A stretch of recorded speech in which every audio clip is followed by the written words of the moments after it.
where you are with schools, with prisons, with nursing homes.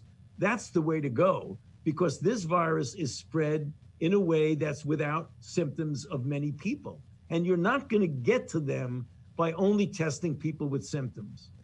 The issue of PCR versus antigen, and you're making a case anew for antigen testing, despite some of the false positive debates.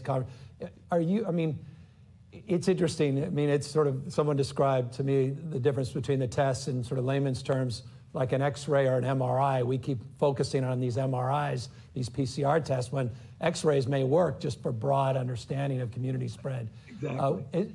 What do we need to do more? Is it just, folks in positions like mine just need to make the case anew, or FDA needs to do that, or we all, what's been the friction point on broader distribution and recognition of the potency of antigen versus PCR testing? That's a great question, Governor. I think it's a multifaceted reason. I don't think there's been one reason why we've not done it. I think it's just a gradual evolution now. We're starting to realize some of us realized it all along, but we're starting to now putting the pressure on. We really need to do this. We've shown that when you do that kind of testing, like in universities and colleges, the ones who've done it right have a very low level of infection, where you can just continually screen. And then when you get somebody who's infected, you pull them out of circulation, you keep them isolated for a while, and then you bring them back, rather than closing everything down when someone gets infected. That doesn't work well. And we've proven that it doesn't work well. Yeah. You talked about schools a moment ago. Today we rolled out our plan for safely reopening schools. What do we say, and I've heard some of your public comments around the importance of default for in-person instruction, for social-emotional, not just data and intellectual purpose or academic purely rote, but on the basis of also the epidemiology and the basis of spread, or the lack thereof comparatively. What do you say to anxious parents? I've got 4 young kids. We have 2 anxious parents at home. That includes me. What do we say to the millions of others? What do we say to the teachers that are still very worried, particularly when you have substantial rates of background and community spread, that we can honestly do this safely? Yeah, we can do it safely. And I think there are 2 elements to that. One is the safety of the children, and it's the safety and concern, appropriate concern, that the teachers have. So as you know, you alluded to it, Governor, just a moment ago, my stance has been that we should use as our default position getting the children back to school and keeping them in school by putting together a program of supporting ways to prevent infection, by giving the schools and the teachers the resources that they may need to do that, including what I was alluding to just a moment ago of testing them and doing testing of the teachers and of the students in a surveillance way. We know something that we didn't fully appreciate several months ago, that unlike influenza, where the children get infected and they come home and they infect the parents, it looks now like, if you look at the school as a unit where people are versus the community and the home as a unit where people are, the children in school seem to be doing better when it comes to the level of infection than whatever going on in the community. So that was almost counterintuitive, but it's turning out to be that way. So with that as an epidemiological bit of data, what we should do is to do everything to support the maintenance of the children in school. For several of the reasons you mentioned, there's so many reasons for that. Psychological for the children, the impact on working families. I mean, if you really want to get society back to some form of normality, one of the first things we have to do is to get the children back in school. Yeah, no, I appreciate it. And Doctor, I'm very sensitive to your time. Just a few additional questions. I mean, the top question we're all getting right now.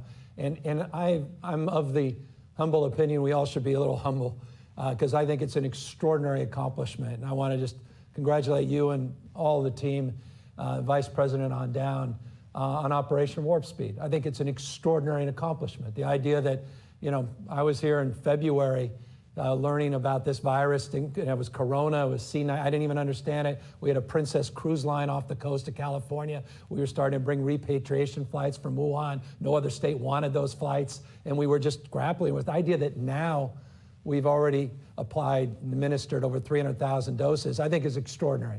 So I say that with respect that is, I think, deserved and is well earned by all of you that made that possible. But there's been some frustration, a little bit of frustration. We may have overpromised a little bit in the short run about the availability and the distribution of the vaccine. Have you adjusted, based upon some of your previous comments, where you expect we will be? I know we've gotten into herd immunity conversation. Is it 70%, 75, 80, 85%?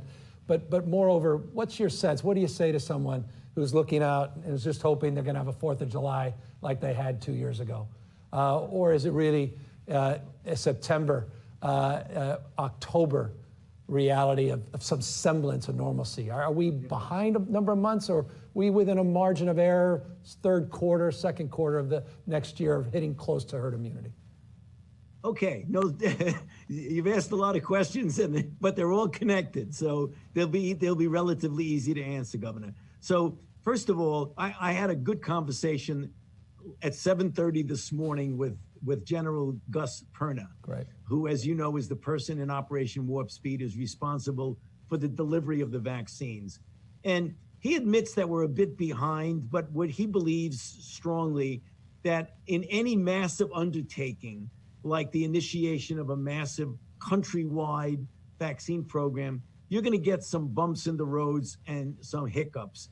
And we believe, and he believes, and I trust him. He's somebody who is the kind of a person who is he's all into this, and he's doing everything he can, and he's good at his job.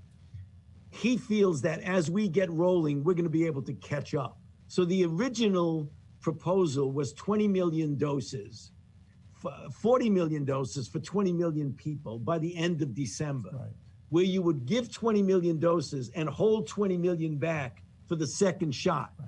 So they've delivered 11 million doses, and there have been about 2 to 3 million people who've been vaccinated. That's below the 2020. But as we get into January, the feeling is that we're going to gain momentum to be able to catch up. So that my feeling then is, let's assume, Governor, that we do catch up.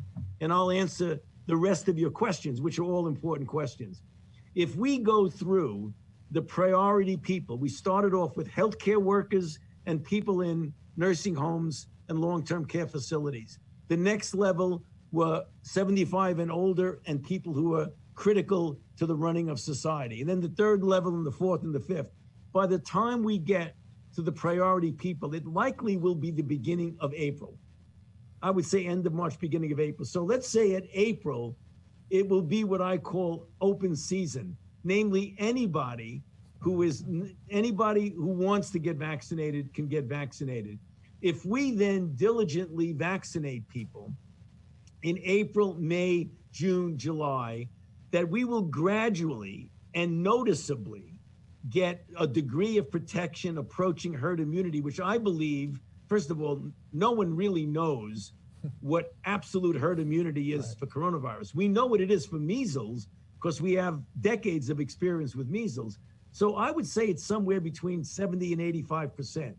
I believe that if we do the kind of vaccines through April, May, June, July, that by the time we get to the early fall, we will have enough good herd immunity to be able to really get back to some strong semblance of normality. Schools, theaters, sports events, restaurants. I believe if we do it correctly, we will be there by the early fall. That's encouraging. And final question, a lot of asked, lessons learned, 1918, 1919, so many ways, some similar contours, the politics, the politicalization of masks, even back 102 years ago, some of the issues around surge. Some have suggested we're in a second wave. Some have suggested this is a third wave. Some have suggested it's insignificant debate, but there is a sense that there's a hopefulness, rather, not just a sense that this may be the last big surge. And some would describe a surge on top of a surge. You have others, surge on top of a surge on top of a surge, with the prospect now of Christmas, Hanukkah, obviously the holidays, more broadly defined, New Year's. Do you believe this is the last big surge that we will have to battle through? Governor, I can tell you that, again, you can never guarantee anything, but I believe strongly that if we pull together as a nation and do the kind of public health measures seriously and uniformly up into and beyond the time that vaccines kick in, I believe that we can crush this outbreak within the time frame that I just mentioned to you. I really strongly believe that if we get people vaccinated, and let me use my conversation with you to encourage my friends and colleagues and everybody who I don't know in California, that if you have the opportunity to get vaccinated, please get vaccinated. It's a safe and it's a highly efficacious vaccine that could save your life, the life of your family, and the community. So I believe with those two things, adherence to the kind of things that you've been talking about in California, the public health measures, and as we gradually get more and more people vaccinated, we're going to be looking at this thing in the rearview mirror. I'm very confident that if we do those things right, that will happen. I appreciate it. And forgive me for belaboring, just one quick question, because we're in the midst of this intense dialectic, not in the midst. We've been for many, many months on stay-at-home orders, on guidelines, modifications to how businesses operate. I come from a private sector background, restaurants, hotels, bars, and wineries that have all been impacted. So it's not an intellectual exercise for me as an entrepreneur before I got into elected office, and the impact, the emotional impact, not just financial impact, of people whose entire dreams are on the line in terms of that entrepreneurial mindset and the impact it's having on their families and those that they employ and they support. There's this intense debate we're all having around the issue of the economy or public health.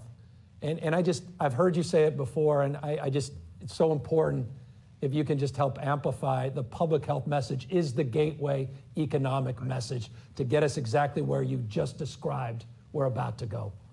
You said it very well. I've been saying this now for, 9 or 10 months, ever since we tried to so-called open up the economy again. And that is, we need to use public health measures as a vehicle, a gateway, a tool to get the economy back. It isn't the economy versus public health.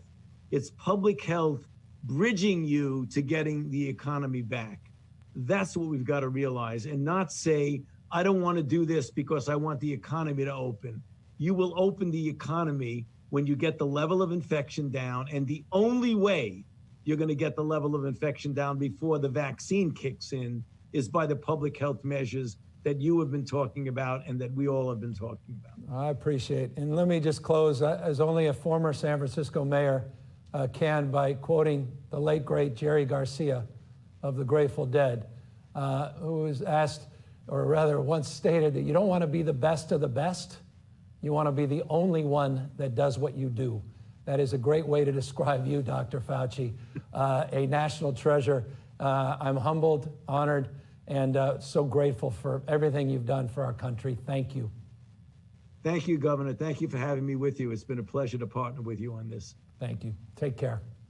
Take care.